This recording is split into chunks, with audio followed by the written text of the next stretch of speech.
everyone, this is Dr. Smriti Sorte, your family physio. Welcome back to my channel. अगर आपने मेरे channel को अभी तक सब्सक्राइब नहीं किया है तो नीचे दिए हुए बेल आइकन को दबा के सब्सक्राइब कर लीजिए एंड ये वीडियो को अंत तक देखिए क्योंकि मैं आपको आज बताने वाली हूँ टाइप्स ऑफ हील पेन। आपकी हील पेन अगर हो रही है तो वो क्यों हो रही है उसके बारे में आपको बताने वाली हूँ। पिछले वीडियो में मैंने आपको बताया है कि top 9 causes of heal pen क्या है। अगर आपने वो वीडियो मिस किया है तो नीचे दिए गए लिंक पे जाके वो वीडियो देख लीजिए। आज हम बात करने वाले हैं types of heal pen. Heal pen जो है हमारा वो 2-3 प्रकार का होता है। जो हम यहाँ पे डिस्कस करने वाले हैं वो है प्लांटा फेशियाइटिस के बारे में, कैल्केनियल स्पर या हील स्पर हम जिसको बोलते हैं उसके बारे में, और एक कैल्केनियल बर्साइटिस के बारे में। अभी ये हमारा एक हील नॉर्मल फुट है एंड जब प्लांटा फेशियाइटिस होता है प्लांटा फेशिया क्या है, वो यहाँ से चालू होता है। इट्स अ फेशिया, यहाँ से चालू होता है और यहाँ पे हमारे उंगलियों के यहाँ इंसर्ट होता है। आप ऊपर दिए गए पिक्चर में देख सकते हैं ये प्लांटा फेशिया का कैसे यहाँ से ओरिजिन यहाँ पे जाके इंसर्ट होते हैं वो। अगर किसी को प्लांटा फेशिया की तकलीफ है तो उनको इस एरिया में दर्द होगा।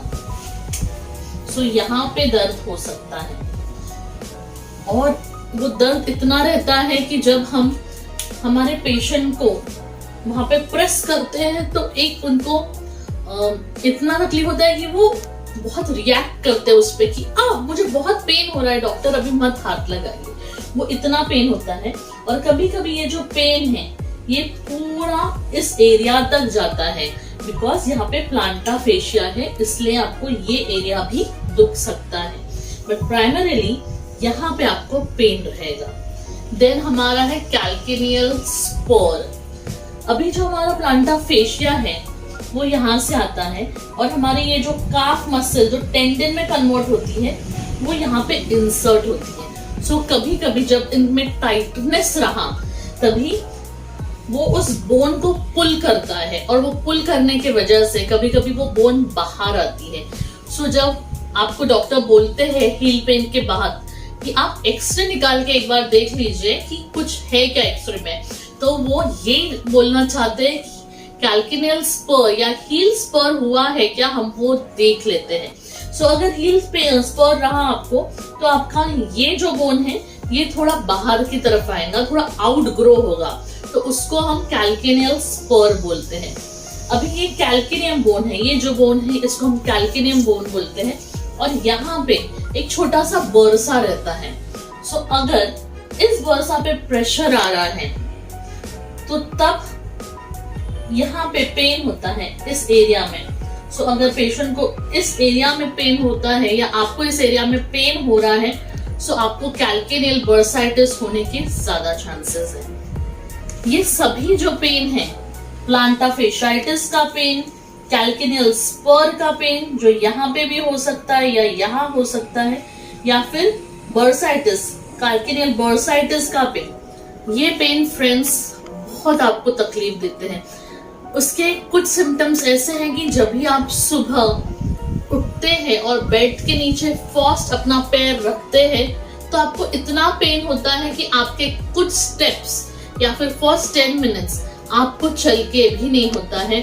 आप बहुत लिम्प करते हैं, आप अपने पैर पे वजन नहीं दे पाते हैं, या फिर आप काफी टाइम बैठे हुए हैं और फिर आप उठ के चलने लगे तो तभी भी आप लिम्प करते हैं।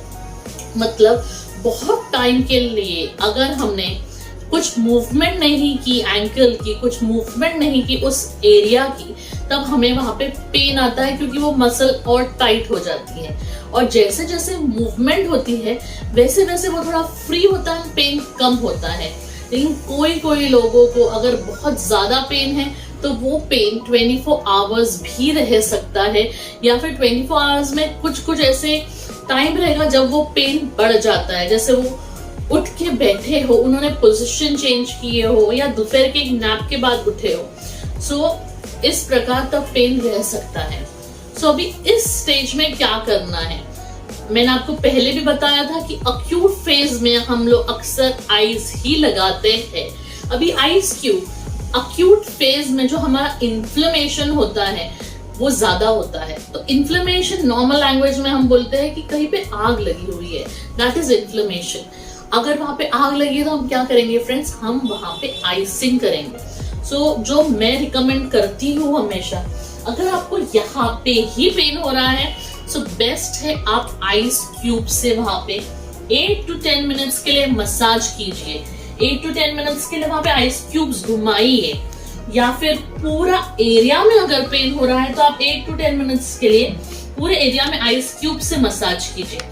अगर स्पर है तो यहाँ पे पेन होगा, बर्साइटिस है तो यहाँ पे पेन होगा। आपके पेन के हिसाब से आप वहां पे आइस क्यूब्स लगा सकते हैं। जो हम लोग जनरली रिकमेंड करते हैं प्लांटा फेशियाइटिस के लिए, जब पूरा यहाँ पे पेन रहा तो मैं ये रिकमेंड करती हूँ कि आप एक बॉटल भर लीजिए पानी से और उसको फ्रीजर में रखिए, एंड उसके बाद आप अपना पैर उस बॉटल पे रोल कीजिए। यह वीडियो मैं नेक्स्ट टाइम पोस्ट करने वाली हूँ ताकि आपको एक आइडिया आ जाए कि आपको अपना पैर उस बॉटल पे कैसे रोल करना है। जब अक्यूट रहता है पेन, हम बहुत टाइम रेस्ट नहीं कर सकते हैं, लेकिन हम ध्यान दे सकते हैं कि हम उस एरिया को अच्छे से आइसिंग कर रहे हैं। रेस्ट दे सकते हैं जब भी पॉसिबल हो। और सबसे इम्पोर्टेंट चीज जो है, आप अपने फुटवेयर का ध्यान रखिए। हम आइसिंग करते हैं, कभी कभी लोग पेन किलर्स भी लेते हैं, बहुत कुछ करते हैं, लेकिन वो अपनी फुटवेयर चेंज करना भूल जाते हैं। फुटवेयर बहुत बड़ा फैक्टर है आपके हील पेन के लिए। अगर आपकी फुटवेयर घिस गई है अंदर के साइड या बाहर के साइड, इसका मतलब उसका टाइम आ गया है बदलने के लिए। अगर आप अपने फुटवेयर में देखिए कहीं आपको ज्यादा डिप्रेशन लग रहा है क्या, ज्यादा तनाव एक साइड पे लग रहा है क्या, ज्यादा वो फुटवेयर एक साइड में प्रेस हो रही है क्या, इसका मतलब है कि आप एक साइड ज्यादा वजन दे रहे हैं। सो वो फुटवेयर आपको चेंज करनी चाहिए। अगर हील पेन है सो आप सॉफ्ट फुटवेयर ही पहने। सो ये हमने देखा है प्लांटा फेशियाइटिस, कैल्किनियल स्पर और बर्साइटिस के बारे में। उसको हम कैसे घर पे ट्रीट कर सकते हैं इसके बारे में मैं नेक्स्ट वीडियो में आपको बताने वाली हूँ। Till then friends, take care. अगर आपको इन तीनों में से कुछ भी तकलीफ है तो आइस क्यूब्स लगाना मत भूलिएगा। So thank you friends for listening to me. Hope आपको ये वीडियो अच्छा लगा हो। जरूर इस वीडियो का अपने फ्रेंड्स के साथ शेयर कीजिए। Thank you for listening. Happy healing.